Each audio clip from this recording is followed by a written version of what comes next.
মুখ্যমন্ত্রীর পদে দায়িত্ব নিয়েই মাননীয় শুভেন্দু অধিকারী জানিয়েছিলেন সরকারি চাকরিতে বাড়ানো হবে বয়সসীমা। প্রথম মন্ত্রিসভার বৈঠকে এ সংক্রান্ত সিদ্ধান্ত গৃহীত হয়েছিল। গত রবিবার রাজ্য সরকারের তরফে এ সংক্রান্ত বিজ্ঞপ্তি জারি হয়েছে।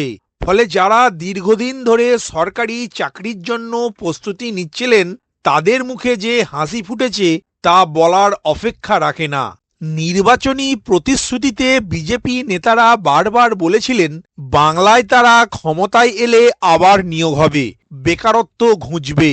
দায়িত্ব পাওয়ার পর যা নিয়ে বিন্দুমাত্র ঢিলেমি করেনি বিজেপি সরকার। মাননীয় মুখ্যমন্ত্রী শুভেন্দু অধিকারী প্রথম ক্যাবিনেট বৈঠকের পরেই জানিয়েছিলেন চাকরির বয়সসীমা বাড়ানো হচ্ছে 5 বছর। কারণ হিসাবে জানিয়েছিলেন তৃণমূল সরকারের জমানায় নিয়োগ হয়নি, ফলে বহু যুবক যুবতী সরকারি চাকরির পরীক্ষায় বসার সুযোগই পাননি। গত রবিবার এই মর্মে জারি হয়েছে বিজ্ঞপ্তি। সেখানে স্পষ্টভাবে উল্লেখ করা হয়েছে কোন গ্রুপে কত বছর পর্যন্ত আবেদন করা যাবে। গ্রুপ এর ক্ষেত্রে আবেদনের বয়সসীমা বাড়িয়ে করা হয়েছে 41 বছর। অন্যদিকে গ্রুপ বি শ্রেণীর জন্য আবেদনের বয়সসীমা বাড়িয়ে করা হয়েছে 44 বছর। এছাড়া গ্রুপ সি এবং ডি এর জন্য আবেদনের বয়সসীমা বাড়িয়ে করা হয়েছে 45 বছর। যারা সরকারি চাকরিকে লক্ষ্য করে পড়াশোনা করেও রাজ্যের কোনো সরকারি পরীক্ষায় বসতে পারেননি, এই সিদ্ধান্ত যে তাদের মুখে হাসি ফোটাবে তা বলার অপেক্ষা রাখে না।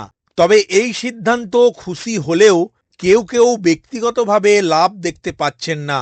কারণ চাকরির পরীক্ষার প্রস্তুতি নিয়ে লাভ নেই বুঝে অনেকেই ব্যবসা বা বেসরকারি চাকরি করতে বাধ্য হয়েছেন।